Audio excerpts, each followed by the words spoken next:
Feels like we'll be there. Things to life.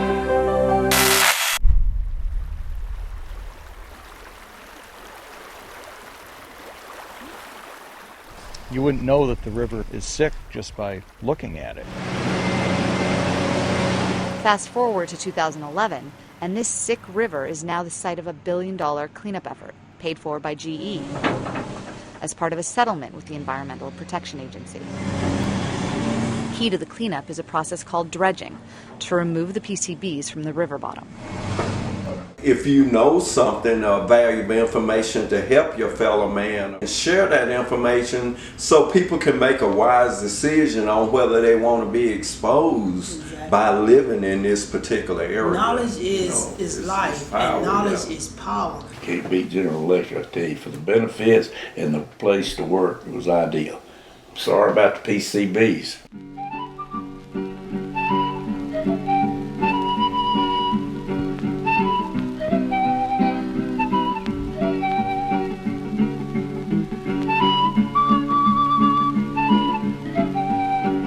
Rome, Georgia resides in the foothills of the Appalachian Mountains in the Ridge and Valley Province, a beautiful rolling forested landscape with an abundance of rivers and streams. The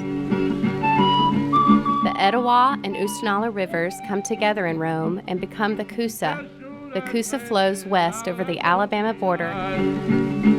Two of the largest polluters in the state of Georgia, Georgia Power's Plant Hammond and Inland Paperboard and Packaging, are right on the Coosa River, just outside Rome.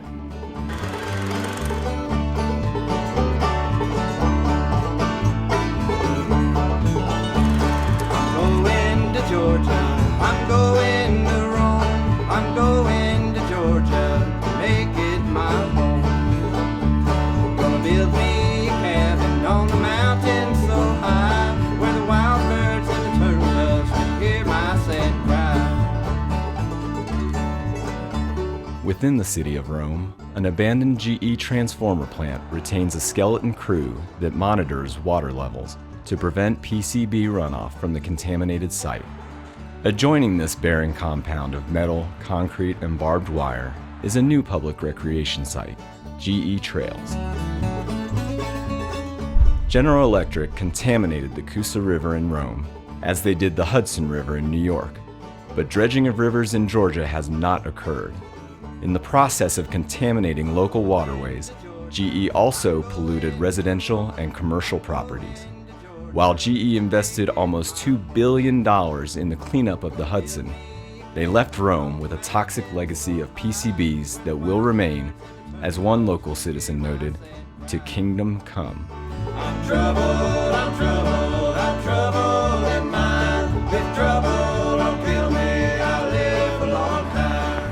All of our wildlife depends upon clean water for existence.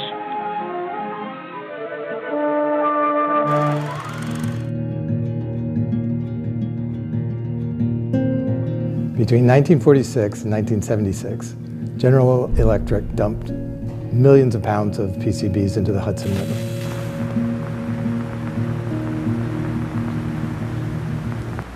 Governor Reagan, in regard to property rights, where do you feel a property owner's rights end and the public welfare's begin?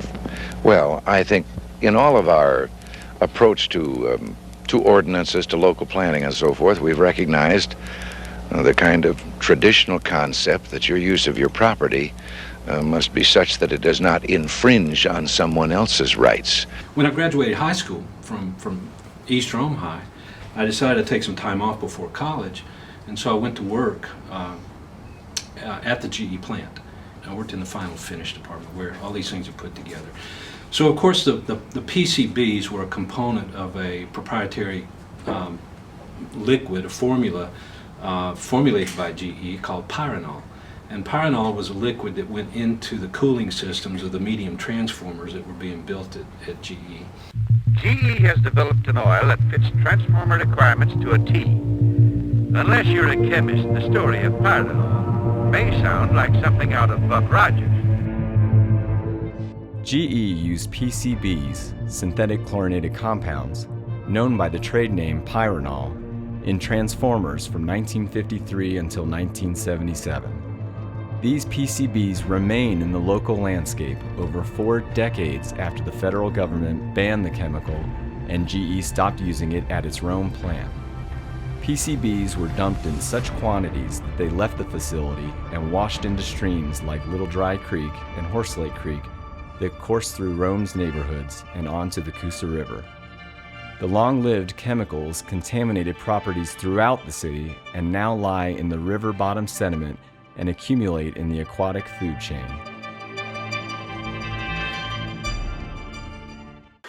We're seeing some of the new approaches to learning, the experiments in education that are helping our youngsters add to their knowledge. But all the seeking and experimenting isn't confined to the classroom.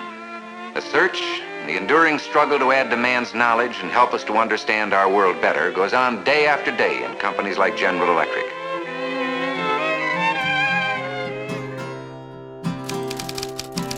I got your letter this morning, how do you think it read?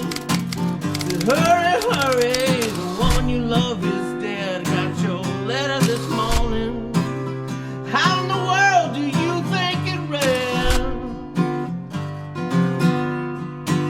Said, hurry, hurry, the woman you love is dead. Have you heard that they knew? There's documents that show that GE actually did know about the negative health impacts of this thing back in like the 50s. Yes. But there are studies that show that it was probably causational. How early on do you think? The stuff I was reading was like from the early 50s, late 40s, early 50s. Some of their scientists started to see some health effects from working with PCBs. When I got there, she was lying on a cooling board.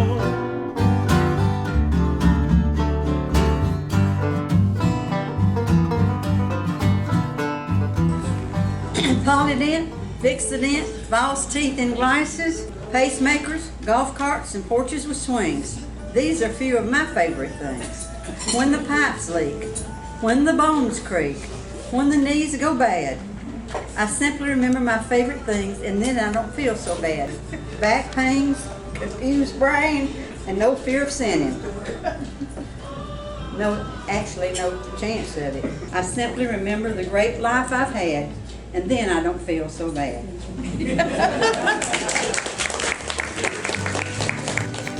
She went to work at GE in 1954, and so I decided she's working there. It's a good place to work. I still say that. Yeah. Even though it had PCB, but I went to work there in 1955. And then, hey, you can't beat it. You can't beat General Electric, I tell you. For the benefits and the place to work, it was ideal. Sorry about the PCBs. No, you don't have to apologize for anything. No. We're not. You were working. Okay, so my early childhood memories are from the West Rome area. My grandmother had a home on Woodbine Avenue, which runs parallel to a drainage that comes off of the GE property. And as a kid, we played in her backyard. She had a nice creek back there, and we were stomping and building dams in the creek and skipping rocks. And during some of those playtimes, we would find thick globs of oil or a black oily substance. We had no idea what it was. It turns out that the Beverly Hillbillies show was popular on television right at that time. And if you remember the intro for that show, it had the black goo bubbling up, the black gold. And up through the ground come a bubbling crude oil, that is black gold, Texas tea. Again, without any idea of what would later turn out to be some not so good material in the creek. Beginning in the early 1950s, a generation after fighting Yankee invaders during the Civil War, Rome and Floyd County welcomed a modern northern invasion with open arms. 100 GE workers from Pittsfield, Massachusetts, arrived along with $25 million in investments to build a medium transformer plant and the promise of some 1,700 jobs. Enough jobs to employ a man or woman from one of every 10 households in Floyd County at the time.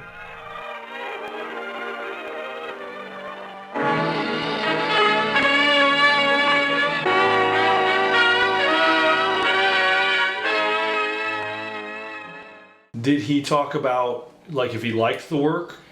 I can't say he enjoyed the work, but it offered him a good life. We were able to take vacations every year. My mom could stay at home with the kids every year. So he liked the money, but maybe not particularly the job. This is a photo of the house in 1980. This is the house I grew up in. I was born in 78, so he was a photographer too, so there's not that many photos of him. He's always behind the camera. Oh, cool. Okay. And this is an early picture that my mom would probably kill me for, of the family. Let's see. There's a much better picture of my mother. That's the way I remember her. And this is just some pictures of pool parties. We used to have pool parties all the time. So. Okay, and that was in your backyard. Those are good. That's when I think of my childhood, I think of that. Well, every time they gave the union a raise, they had to give us one. Yeah. Because they're afraid we'd form a union, I think. They're afraid they'd go union now. They didn't like it. Union really run it, but it didn't run the business, but we run the plant. Was he a union member? He was. Yeah. And he only had, his education went up to high school. So I'm pretty sure that he probably made better there than he could have made anywhere else, so. For this community nestled in northwest Georgia, GE's arrival was a boon. Locals, who had long labored on farms or in area textile mills, jumped ship to work for the northern multinational conglomerate. From 1954 to 1997, GE provided jobs while the region's textile industry faltered. So it was the people that came down to start the plant were Yankees. Well, all of them. Most of them were. Just about 90%. Well, some of them. Well, that's Coosa from Massachusetts. That's where the big power plant was for GE up there. Pittsburgh. And the guys they didn't like. Oh, Robert, you don't know that. That's true. Yes, I do. You don't. I've had talked to them. I know.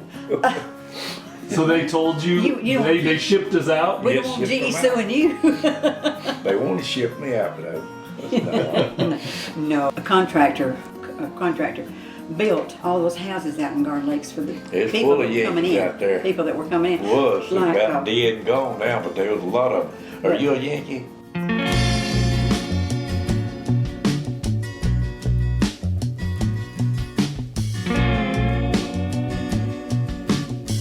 That was Act 1 of The Fenton Touch, starring Jack Benny. Now for special news about General Electric's new 1958 filter flow washer. This is the wonderful filter flow washing system introduced and perfected by General Electric to give clean, bright washes with no lint fuzz. Everything clean and sparkling with no lint fuzz. See this big capacity 1958 General Electric filter flow washer and matching dryer at your General Electric dealers. One of my bosses, he had just been married 2 months. And I said, well, you find a place for y'all? He said, no. Said, my wife's parents wouldn't let her come over. And I said, why? He said, well, we're going to be living in the South. And said, we heard about all those Tobacco Road people.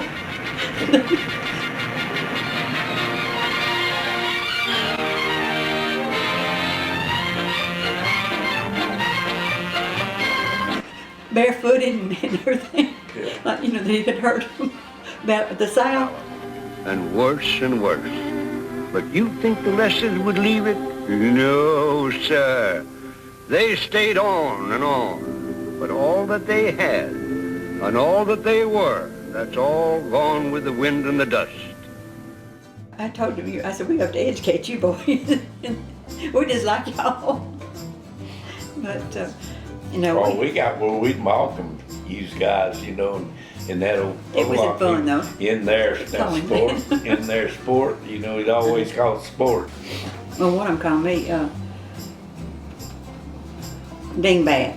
I don't know if you watch Archie Bunker and that show. He called me Dingbat. My name's Edith, and of course her name was Edith. So I just called him Meathead. Archie, ain't we lucky that we're here to see our little girl getting married?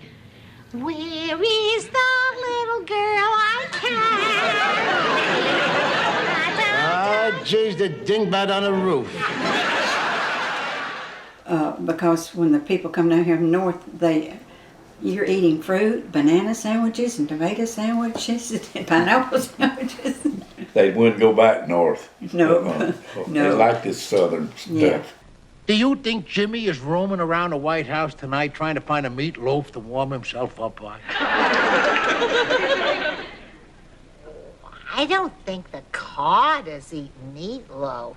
Who the hell are they? They're only from Georgia.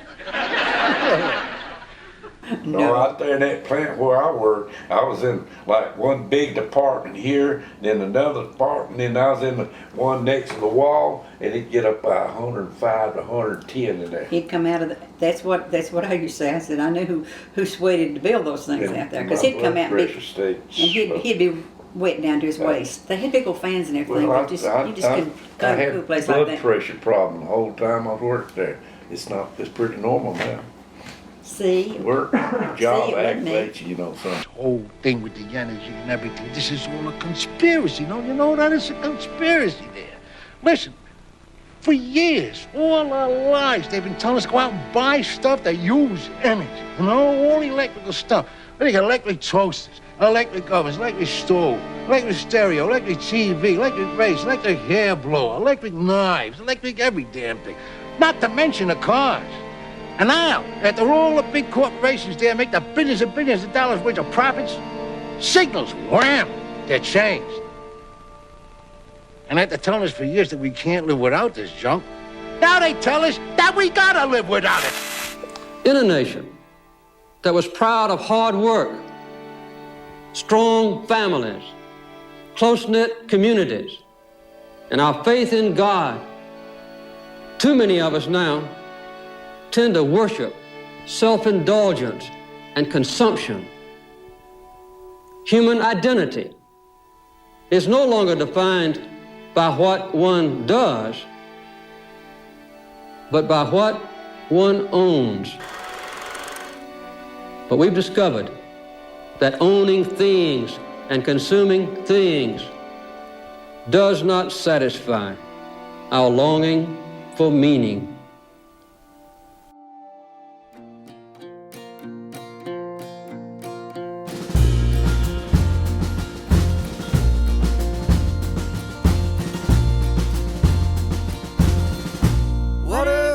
From the mountain stream over my body till I'm clean. Three rivers in downtown Rome are really the only reason that Rome exists. They served as the interstate, back in the day before President Eisenhower had them built, and they bypassed Rome. It made Rome a commercial and cultural hub in the region for a long time. What we're seeing now very recently is there's kind of a secondary attraction for those waterways. You can hardly drive over any of the bridges downtown without seeing people on a paddleboard or in a kayak enjoying our waterways. So what that means for industry is we live in a city that has 3 colleges. The city and the county are recognizing the waterways as an asset.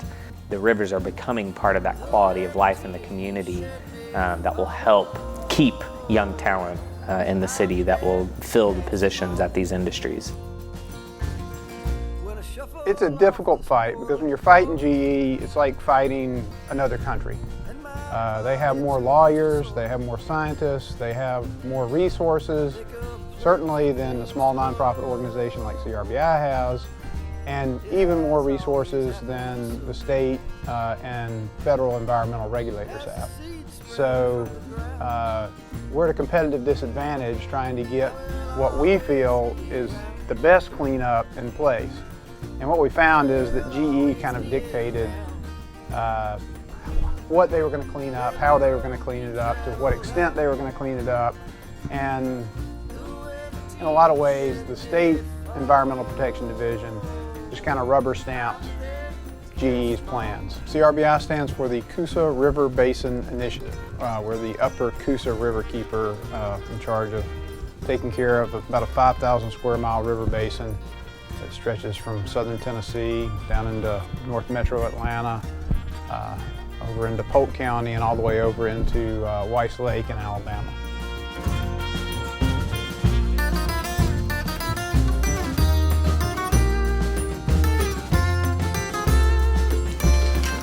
When all this was going down, this was back in 2002, 2003, GE was sending out these slick, glossy newsletters to like all residents here in Rome. They would send out like 30,000 newsletters to every home in Rome. And it was all this stuff about what a great job GE was doing cleaning up the PCBs and how PCBs weren't really harmful anyway. And, you know, it was just a big PR thing for GE. And so we got a grant. Actually got a grant from the Ben & Jerry's Foundation to create our own newsletter and send it out to virtually everybody in Floyd County. I can't remember how many we did. It was well over 10,000 copies of this. And basically this was all done to kind of refute what the propaganda that GE was putting out there. My area specialty is bioelectrochemistry. So my interest is in kind of interface between chemistry and biology. So I teach all the chemistries. Chemistry is awesome because everything works based on chemistry. PCBs are polychlorinated biphenyl groups. And so you start with a biphenyl, which is 2 conjugated rings of carbons, 2 6-member rings, that then you can multi-chlorinate. They're not flammable, they're not volatile, and they don't conduct electricity. So if you're familiar with how a transformer works, right, you're trying to take high voltage electricity to lower voltages. So you have to run it through the series of transformers, which generates a lot of heat. And so it sucks up all the heat without bursting into flames. Where all these final components came in, the machines were filled with pyranol, and then they went next to the testing department where they were oftentimes intensely overheated just to see what the effects would be. But they would heat them to the point of combustion where they catch on fire. And unfortunately, as it turns out, some seriously toxic chemicals are generated from that combustion process, dioxin being one of them. All companies, so like Monsanto, was using them originally to make these compounds for transformers. So GE happened to be a company that builds transformers. So they don't make PCBs, they used PCBs in the production of their transformers. I work around the PCBs. If they fail tests and bring them back, we have to tear them completely down. So, but we had gloves and stuff like that, you know. No, I didn't wear a mask or anything, but I try to not inhale. I didn't like it and didn't inhale that stuff. But I know a lot of guys that did. I think they're dead and gone counts the PCBs, just to be honest with you. Can't blame it on that though, you don't know. Theoretically, no one except for the employees should be using them.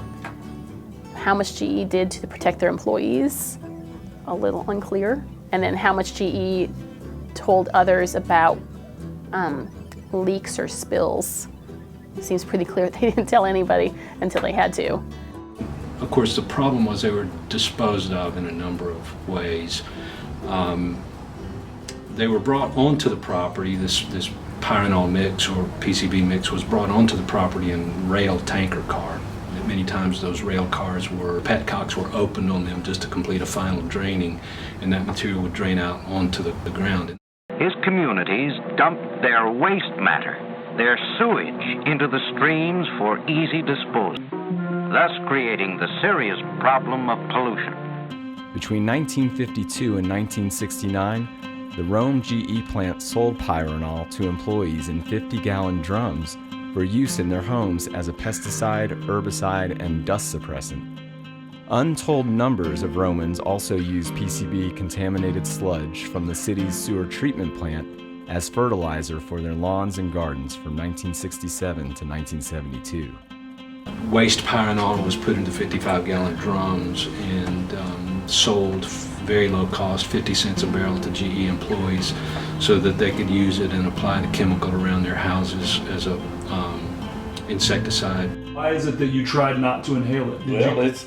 I knew a boy that he worked in maintenance department, And ever so often, I don't know, scrap it, they call it, the PCB oil, and he went and got 5 gallons of it. It's ideal for killing grass. It killed grass forever, and then he was gonna spray it up on his house for like termites, and so he made all his hair come out.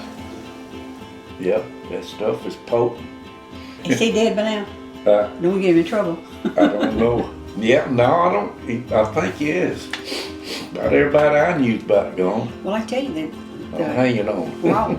He told me that he built transformers, but I was very young and he had to explain to me that it wasn't the toy transformers, that it had to do with energy. So he did come home with a chemical, and it was to kill termites, and they put it around the house, and my mother was like, they did that to just about every house in Garden Lakes. It was very common practice at the time. And they would not only put it around the foundation of the house, but also under the house. It was used because it's an oily substance and doesn't evaporate. It was used to spray on dirt roads to keep the dust down on unpaved roads. It made its way into the storm drainage system and ended up in the wastewater treatment plant, where it became a part of the sludge, which when dried out was given away to area gardeners and farmers and migrated that way. And of course, one of the biggest problems with the PCB molecule is that it does not break down naturally.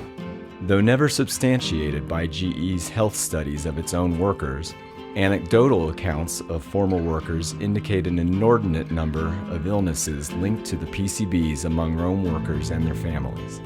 Today, in 2018, state health experts still recommend limiting consumption of fish caught in the Coosa River and other area streams because of high PCB levels in local fish. As a retired radiation oncologist, I had treated a number of cancer patients over the years from General Electric. One of their first questions they asked me, did PCB exposure at work cause my cancer? From my experience, a number of their tumors were very aggressive. Stage 4 lymphomas, tumors of unusual sites such as adrenal gland, melanomas of the skin, soft tissue sarcomas involving the head and neck and central nervous system. She wouldn't say like what specific chemicals, but she would say they just use really harsh chemicals. I don't want it in our laundry. And she was like, I really wish we had a separate washer and dryer for his clothes. And you know, he said stuff too. He didn't say PCPs, he just said chemicals, and he said that they had things that would grow 3-eyed fish. I must say that in my day, we didn't talk that way to our elders. Well, this is my day, and we do, sir. All right, lead tonight. Wait a minute. 1, 2, 3. Homer worked in the nuclear plant, so he would kind of make the correlation between working at GE and like the Simpsons nuclear plant. We saw fish advisories come out for the Coosa River. The state EPD came in and said that it's only safe to eat so many fish so many meals of fish per week or per month. And actually you should not eat absolutely any of certain types of fish, the bottom dwellers and the top predators like catfish.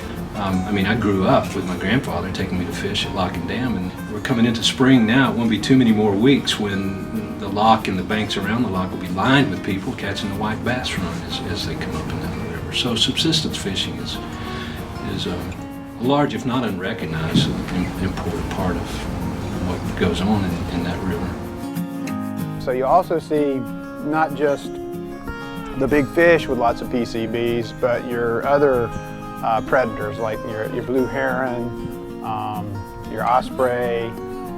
Those animals that feed on the fish also can have high levels of PCBs.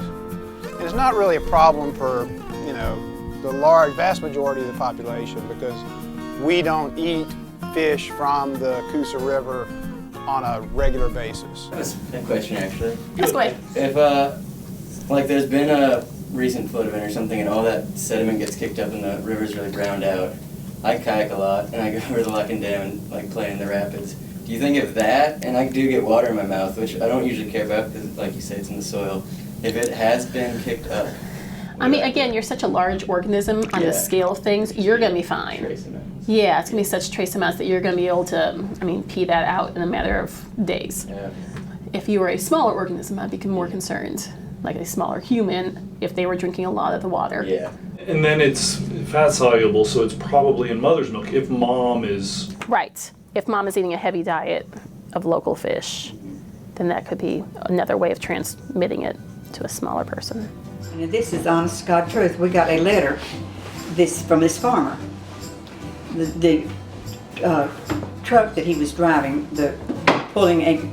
taking a transformer to the location, the transformer started leaking, so he pulled it over to the side of the road, and it was next to the farm. This is not going easy. Oh. But anyway, and pulled it next to the farm. And so GE got a letter from them stating that the farmer was suing GE because of the powering oil that leaked down on it, because it leaked on his ground, got up on his fields, and his cows wouldn't eat. They wouldn't give any milk, and his wife was selling the milk, and she got mad and wouldn't have sex with him because of and that's the truth.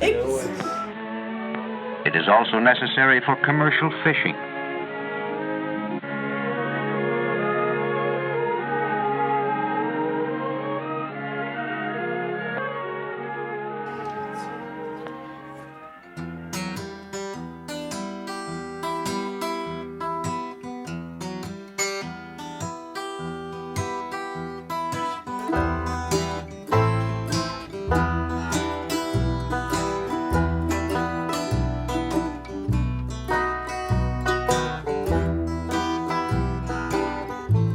During the life of the plant, GE employed more than 5,000 people, all of whom could have potentially taken pyranol home.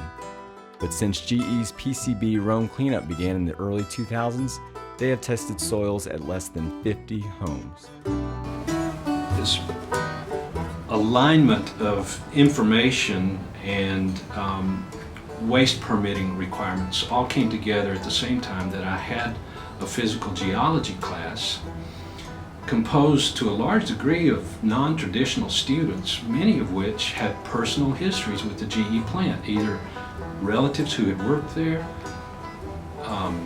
family members who had strange illnesses, autoimmune disorders, or cancers, or there was a extreme interest about this. And we also happened to be in a section of that course involving streams and groundwater. So my students came to me. They'd been reading the articles and they said, "What does all this mean?" And I said, "Well, I'm not sure what all this means." I was taking a microbiology class at Floyd Junior College. Our instructor asked us to, she gave us specimen tubes, and she asked us to go, around our neighborhood, our home, and get water samples. And she asked us to wait until it rained, pick different spots, and there's a ditch, a pretty large ditch beside our home. We got it at the back of our backyard and then the side of our yard. When I took it back to the school, we had the microscope, and she gave us some slides and just pour our sample on the slides and everything. And she said, "Does anybody see anything? Does anybody see anything?" Nobody saw anything. When I looked, I saw, it looked like a bicycle tire. That's the best way for me to explain it. Round with these spokes. Mm-hmm. And there was several of them, some large, some small. So she came over and she looked, and she couldn't believe it. The first thing she asked me is, "Where do you live?" And she asked me to sign a release. She said, "Would you sign this over to the school?" And I said, I had no idea. So I said, "Sure." A month later, we saw these people in the neighborhood at that ditch digging, and they was on both sides of the road. First they dug on our side. I know we were looking for possible poisons in the environment. That's what the whole project was about, but they never told me what it was. They never said what it was. Okay. The ditch that we got the samples from were actually coming from the plant right beside our neighbor's yard. Well, it was a pipe coming from the other side of the plant because it was a railroad track behind our yard. So it was actually a pipe leading to the ditch coming behind the neighborhood. West Central Elementary School is between us and GE.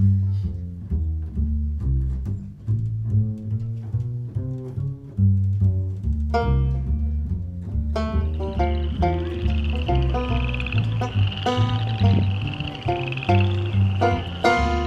been working for Rome City Schools for, well, this is 12 years.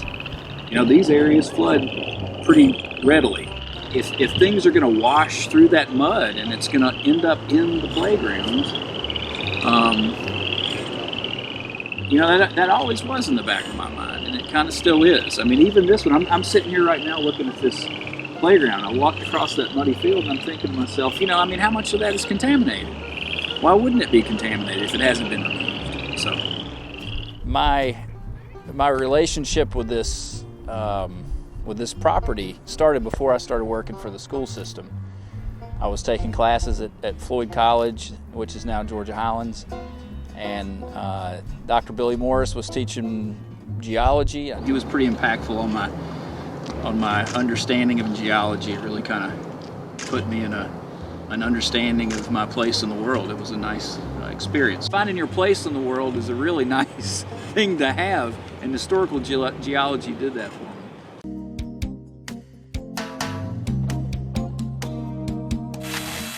I believe that geology has applications in everyone's life on a daily basis, and of course that's what I try to bring to life for some of my students.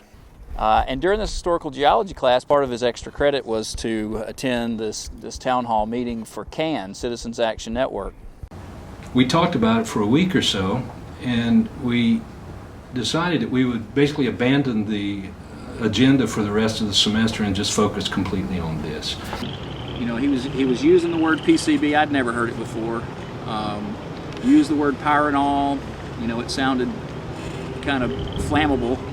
So the students were all for that. We began to do some mapping of the area. We learned about some of the drainage patterns near and around the GE plant, on the fate of the molecule as it moves through physical and biological systems. With GE located right here, we wanted to know what are the streams doing around the GE property. And as you trace them, you see what develops is what I call a radial drainage pattern, in that all the streams drain away from a central point, which is extremely unfortunate when that central point is producing contamination.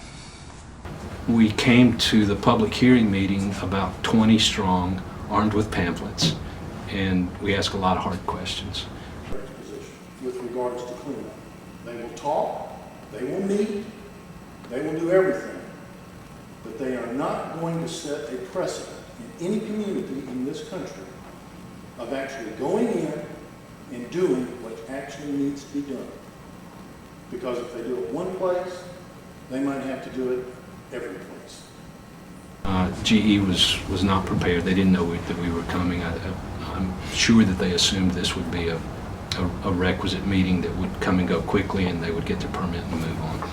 But it turned out to be anything but that. The students became quite engaged. I could tell that the atmosphere of the meeting was a little edgy, I guess, and I'm not one to not jump in the middle of it, so I asked them a question specifically about the chemical, and at that point I was addressed by the operations manager pretty directly at the time, and so it kind of set a fire under me, and I wanted to be involved. And we walked the neighborhoods, knocked on doors, asked people questions, gave out information. A whole series of public meetings derived out of this. EPD got involved, EPA got involved. A local community organization, Citizens Action Network, CAN, was developed. There was an editorial run in the paper about how great it was that GE was cleaning up the mess. And my response in reading that was, wait a minute, what mess? What are you talking about? And so I did a little bit of research and realized the extent to which Little Dry Creek had been filled with these chemicals, with PCBs, and that GE was in the process of very slowly and very quietly trying to clean it up with as little community involved or knowing what was going on. So I wrote a letter to the editor in response to their editorial saying, this is not something that the company deserves to be pat on the back for. This is something we need a lot more information about, and let's not just sit quietly by and let this happen. And in response to that article, I got a call from Billy Morris, who is a professor of geology at Georgia Highlands. I didn't know him at all. And that's where it started. There were 3 or 4 of us that got together in a geology room on Georgia Highlands campus and started talking about, hey, wait a minute, this doesn't feel right. It doesn't feel good. It feels like we've got a lot of questions about what's going on and we'd like some answers. My involvement with Citizen Action Network was probably one of the best experiences I had, just because it kind of got me an understanding of what was going on in Rome at the time, as far as what we can do as a group. As we grew, both in numbers in the community, but also in threat to GE, and it was a big threat. We were a very small group, and in this grand scheme of GE's profits and, you know, all of that, tiny, minuscule. But what we were threatening to do was push the EPA to make Rome a Superfund site, and that would have changed everything. This international agreement would restrict the use of 12 dangerous chemicals, POPs as they are known, or the dirty dozen. First, concerns over the hazards of PCBs, DDT, and the other toxic chemicals covered by the agreement are based on solid scientific information. These pollutants are linked to developmental defects, cancer, and other grave problems in humans and animals. The risks are great and the need for action is clear. We must work to eliminate, or at least to severely restrict, the release of these toxins without delay. So this is their annual company-wide shareholders meeting, just happens to be in Atlanta. And we go down there and we're marching around doing our bit, and there's some other protesters, but it's very corporate. People are going in, you know, suits and all of that. And this woman comes up to me and says, "Are you Jessica Lindbergh?" Never seen her before in my life. And I say, "Yes." And she says, "I'm from New York, and my group is also concerned with the same thing that you are. And one of us is actually a shareholder, so we have the right to enter the meeting. Would you like to take her ticket and go into the meeting? We would like for you to confront Jack Welch." Turns out her group is a group of nuns. They are nuns who live in New York, and one of them is a shareholder.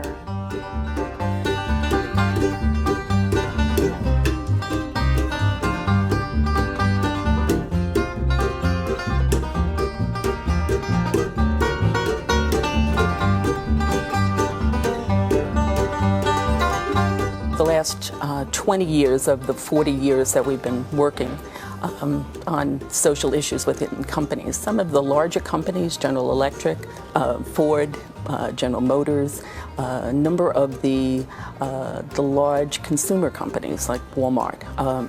We've really seen, especially over the last couple of decades, some really critical changes in their attention to the supply chain and human rights, as well as their attentiveness to environmental concerns. So I go in, and there is Jack Welch. I mean, he is not only the GE CEO, but he is an inspiration for hundreds and thousands of people who are, you know, businessman wannabes for the way he has run this company.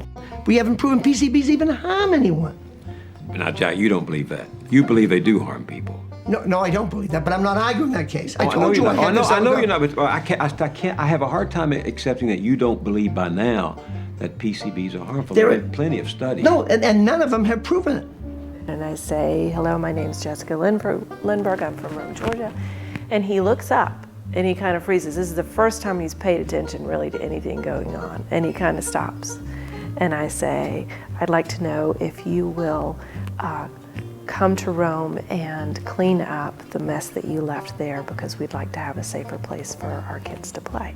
And the room erupts in applause, and people just start, like, these are the GE shareholders, and the response that they give was so supportive of me, and I completely didn't expect it, but also indicated, I think, that the shareholders themselves wanted that question answered.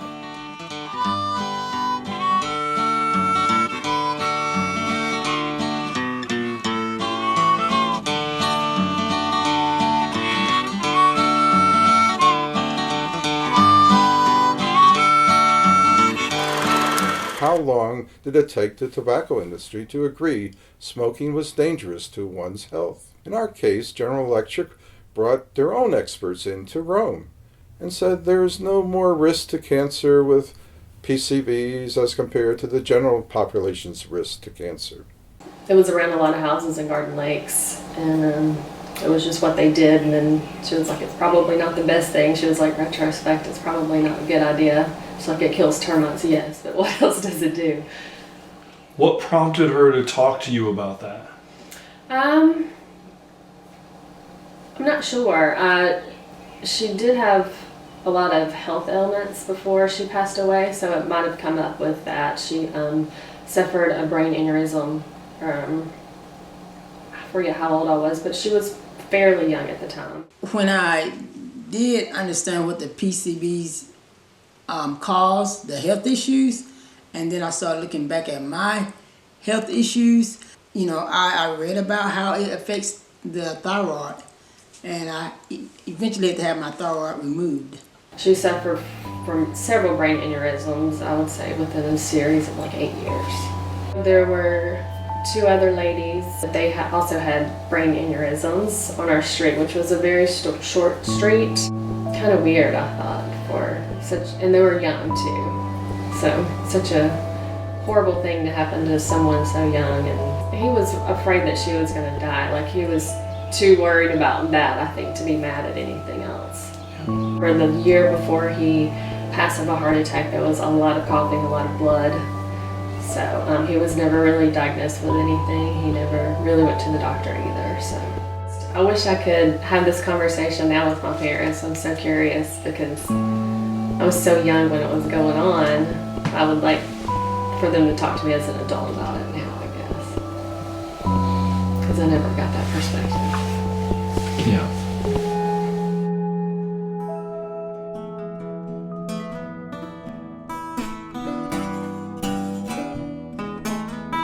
Hard time here, everywhere you go.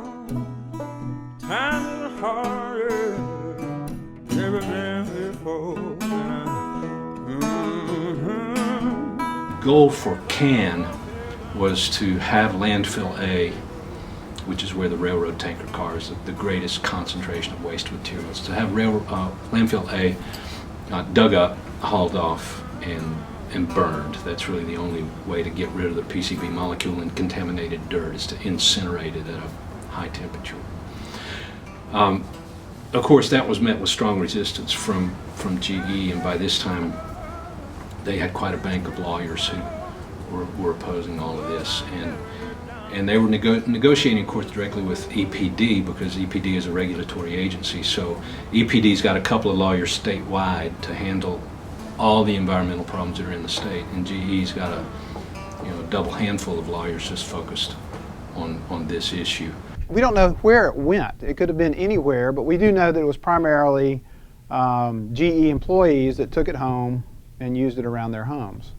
And GE knows who worked for them. They know where those people lived. They've got all those records. And so what we tried to push them to do was to do a comprehensive study and determine if there are any of these houses where GE employees lived that still have PCBs around them.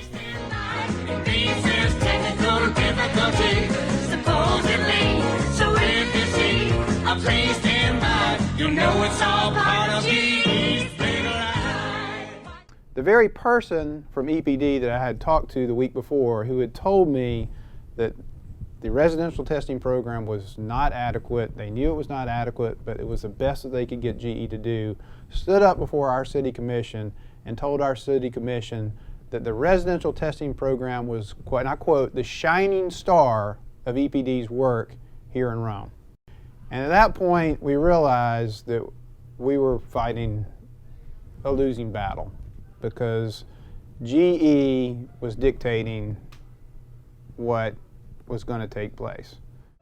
It's a media of belief, a media of belief. The whole media is controlled by a few corporations, thanks to deregulation by the FCC. Give me Disney Fox, Westinghouse, and good old GE? They own networks from CBS to CNBC. They can use them to say whatever they please and put down the opinions of anyone who disagrees. This is NBC Television.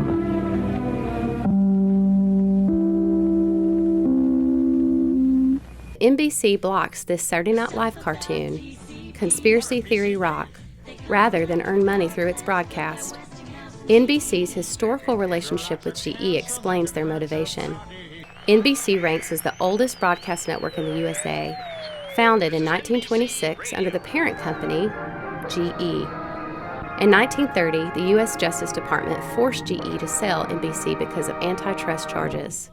In 1986, GE reacquired control of NBC and held on to it until 2011, when Comcast bought them out.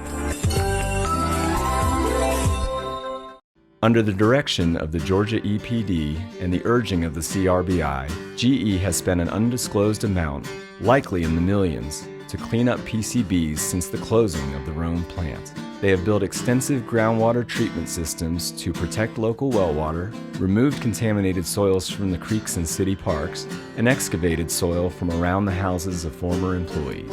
These neighborhoods, kids play in the woods, they play in the creeks.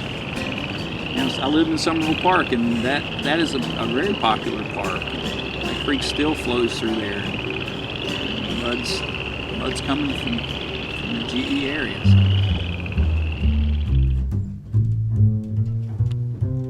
What are your thoughts on this new bike park? I read in the paper where I think there was like $5,000 or something like that donated by GE to help out with the park. And like I said before, I don't know what all numbers were thrown around to remediate this situation, but apparently there was needed remediation. You see, when I roll this car into the pits, they don't gas it up like other cars.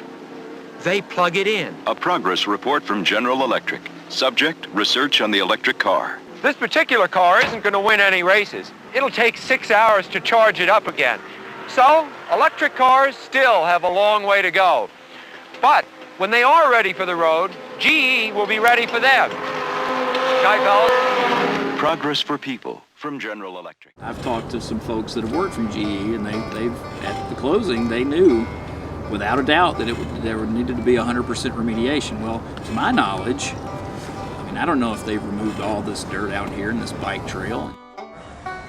Serious about our trail system here in Rome, Georgia. I don't know if you're a mountain biker, but if you get on a mountain bike on a muddy trail and that stuff's slinging all over the place. Slinging on you, slinging on the folks behind you. So I don't necessarily want a bunch of Pyranol-soaked mud all over me, taken home to my kids and dog. Anyway, it's a good idea. I hope they've done what they're supposed to do. But, nobody's ever come out and said, yeah, we remediated the whole thing. It's just kind of been undisclosed. Although the GE property is thoroughly contaminated with PCBs and requires regular monitoring, GE's facility manager claims that only one small section of the 123 donated acres required soil remediation, a drainage ditch on the southeast corner of the tract. Applying technical knowledge to create new products. That's the role of engineers at General Electric. And it means progress in better living for all of us. The engineers make it possible for us to say week after week, at General Electric, progress is our most important product. Like you said, it did a lot of good for the community. Oh, it did. It did. It a lot of. All of us. Everybody. Just took all these old rednecks out of the farm, out of the fields, and put them in a bed up there. I call them rednecks, when it comes. Because he is one. What are the arguments for and against it being declared a Superfund site? And why didn't it become an actual Superfund site? When the word Superfund was said, we had people come to us as CAN who said, you're asking us to weigh economic development against public health. And we said, yes. And we actually lived there from 1984 until 94. We were about to start a family, and we knew the house where we weren't going to be large enough, so we wanted to actually put additions onto it. And so when we contacted a real estate agent, she's a very well-known real estate agent in the area, and she was like, you guys don't really want to build onto this house because 10 years from now this area is going to look totally different, vacated, and she said it's probably going to be a lot of Hispanics moving in here. And so we were like, oh, okay. Sure enough, both of those neighborhoods that were very nice, well-kept neighborhoods now, it's not what it used to be. And she's right, there's a lot of Hispanics, because we go through there periodically, have moved in that area. Did the real estate agent ever say anything about PCBs in the area? Never. No. Never. But she knew that that area was going downhill. Right, she knew it was going down fast. And a lot of, like the people who had been there for years had moved out. Right. They left the area. And she said that they're going to give you so-and-so's job and she's going to retire. So I was going to have to do both That's of them. what they call golden handshake. And I said bye-bye. They want to get rid of you there. When I was 60 years old, I couldn't wait till I got 60. But I want to get out of that place, boy. It's pretty hard work.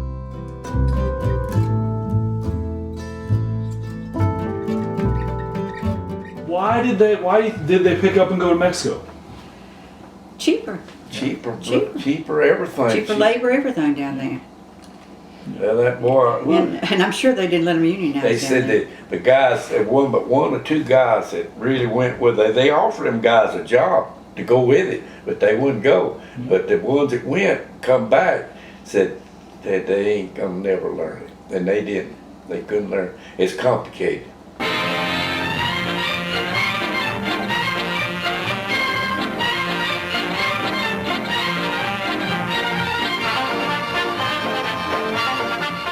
There's some smart Mexicans there. There's some that I like.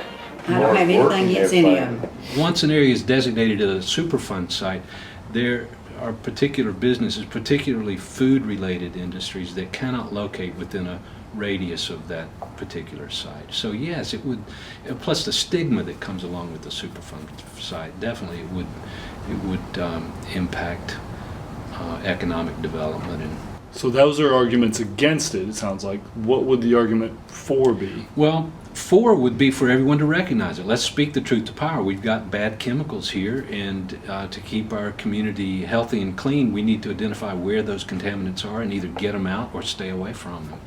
So in other areas, Superfund sites have been fenced off with concertina wire around them, or the materials have been dug up and removed. Now, unfortunately, there's no more money in the Superfund. It was depleted many years ago. There's no more EPA money left to clean things up. In some ways, what they've done right now in leaving it alone is actually probably the most economically feasible and probably does the least damage for now until a better technique comes around to remediate what's left of the factory. What else could they do for Rome? There's enough property going unused in a building there, it could be turned into something productive, I'm sure. Now, whether it's a full-blown manufacturing facility, whether it's a solar array. What else could you do with it? I mean, not much, because you can't move the cement, right? The cement that everything's on, like it's best just to leave it alone. And you don't really want to put stores or anything in there. I like the idea, though. Why couldn't you just cover that whole property with solar panels? Sure. Like a solar or a wind farm, something like that, where you're not doing any extra damage, but in that case, you at least get something back out of it. Well, GE convinced EPD that the landfill should stay there. The community said, we want all the material in the landfill removed and hauled off to a proper landfill so that it won't be contaminating our community anymore. But GE said, no, we want to keep the landfill here, and so our community is stuck with a toxic waste site in the middle of our city forever and ever and ever and ever. There was some fear there, and we didn't want to be fear-mongering, but yet, much like the bicycle trail signage, I would want to know. Some people didn't want to know because they felt that if they ever were to sell their property and they had knowledge that there was contamination on their property, then they would have to disclose that. We were getting phone calls from realtors. Do you know what you're doing to property values around here? You're killing us. Well, maybe it's not us that's killing you. This is like his 25-year service recognition plaque. Never left the box, so maybe that's how proud he was. It's probably the first time it's left the box. So there very well might be other things out there right now that some companies know are not great for humans, but we won't find out till later. Obviously, GE should do the right thing and test all the households where their workers resided, and fully clean up the PCBs there and at their transformer plant. But the PCBs in the Coosa River pose a unique challenge. As we've seen in the Hudson River, if we dredge the Coosa, it will likely dislodge and stir up PCBs in the river bottom sediment and force them into the food chain and further downriver. So PCBs will likely be with us forever. But it's not all doom and gloom in the Coosa River Basin, as CRBI has no intention of going anywhere either. Water flows from the mountain stream. CRBI is committed to people enjoying our rivers, which means shining a light on problems and protecting habitat and drinking water. If you want a silver lining to this story, it may be that most of the PCBs that left the GE plant concentrated only in the Coosa River, west of Rome. And thanks to the work of river keepers over the last few decades, our other two rivers, the Etowah and Austen, boast some of the highest levels of biodiversity on the continent. This GE fiasco has awoken a sense of responsibility in our community. We now understand the need for vigilance and for community organizations like CRBI that work to educate and galvanize citizens around their most valuable and eternal resource, water.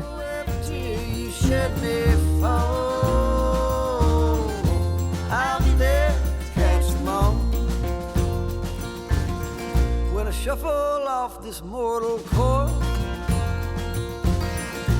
and my body turns to soil, I'll make a place for things to grow. For men may come and men may go, but I go on forever.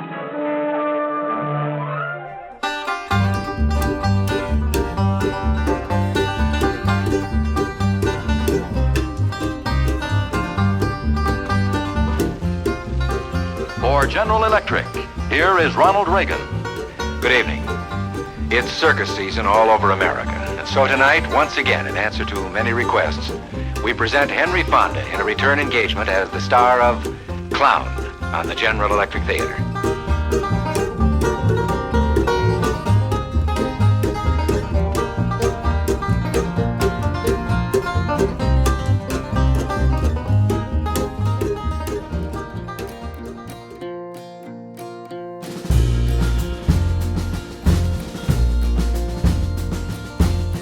He lost a finger to GE. That's all I got out of GE. You didn't get out with that? No, I can't tell it's gone except when I go to pick my dog. The day he was there. Up to form a cloudy sky. Water flows from the mountain stream over my body till I'm clean. Evaporates when the sun is warm. Then a cloudy sky is born. Like the rain falls to the ground, I will always be around. I will always be around. Every road you travel down, though every tear you shed may fall.